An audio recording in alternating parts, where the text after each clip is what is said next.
Alrighty, sorry for the late final order cutoff video for March 8th. There isn't too much going on this week as far as books that I see that are going to be huge hits. We have number 2 and 3 of Department of Truth getting a third print. I'm going to go ahead and grab one of those, just tuck them away and see if they do anything later on.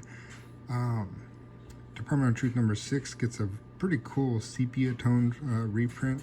I think this one was pretty short, had a short order window, so that wouldn't be a good or bad one to grab. Number 7, I'm just liking the writing on this. Tinian's quickly becoming one of my favorite writers. He's writing Batman, Something's Killing the Children, and now Department of Truth. And almost anything that he's been on has been pretty solid. Nocterra 1, I've heard good things about Nocterra so far. It's got Tony Daniels and Scott Snyder, so it's a pretty good combo for an indie book. I'm hoping that the second print with a new cover art does well later on, so I'm going to go ahead and grab maybe a couple of those and stock them away. Shadecraft number 1, I've got the TFAW exclusive on order. Going to try to grab one of these Jock covers because I just love Jock. In general, I don't know about the premise of the story. It doesn't seem too crazy, but it could be great. Finishing off the Image books is Spawn 316. Spawn is always a great long hold. For me, it's part of my personal collection, and anything with Capullo on it, I am a sucker for and have to grab. So I'm going to be grabbing the B cover and probably calling it a day. Going on from there, we got Dark Horse, nothing crazy. Fun little knick-knack is the Madman Library Edition coming out.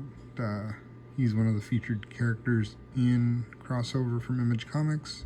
Hopefully we'll see some other bigger characters in there.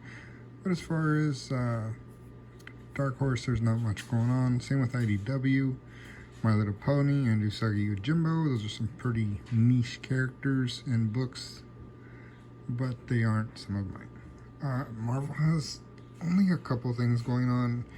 Oddly enough, I don't see the Gleason Webhead Avengers Man-Thing book on Final Order Cutoff, which is a little odd, but you may be able to find it on TFAW and things like that still. Pretty neat grabs that might be good holds, but are a bit higher ticket price are the omnibuses for Amazing Spider-Man featuring McFarlane and Michelini, which is for the most part doing with the new Venom, or Venom's first appearance stuff. There's Absolute Carnage omnibus, but that one was a whole lot of nothing going on, so I'm passing on that. Beta Ray Bill is a fan favorite character. There's speculation that he's going to be in Thor Love and Thunder. So while I wouldn't speculate on this book in particular, it's still fun to see Beta Ray Bill in comics again. Starting off, the Jim Bartell Woman History Month variants is kind of bland Black Cat one, but there are some better ones further down. Again, a lot of omnibuses, a lot of trade paperbacks from Marvel.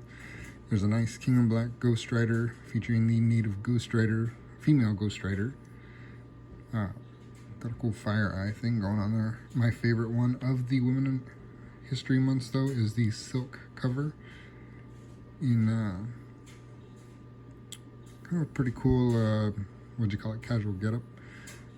I think that one will be very popular with comic book collectors, but there are also a lot of other nice covers aside from the kind of weird legged Woo variant.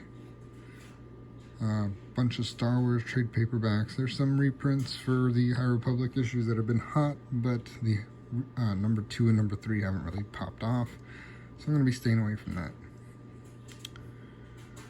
U.S. Agent is continuing, speculation on the new U.S. Agent. And then we kind of finish off with the Emma Frost Women's History variant. Dynamite doesn't have much going on besides Vampirella. And Boom Studios, I'm a sucker for this B cover for the Power Rangers Unlimited Heir to Darkness. Seems like a bit of a darker take on Power Rangers, as it has been, but a little more blatant with the cover art and the characters featured on it.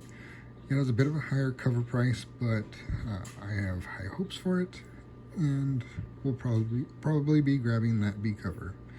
After that, there's really not much else for the final order cutoff for March 8th, 2021, so I will be calling it a day, and we'll see you next week. Thank you.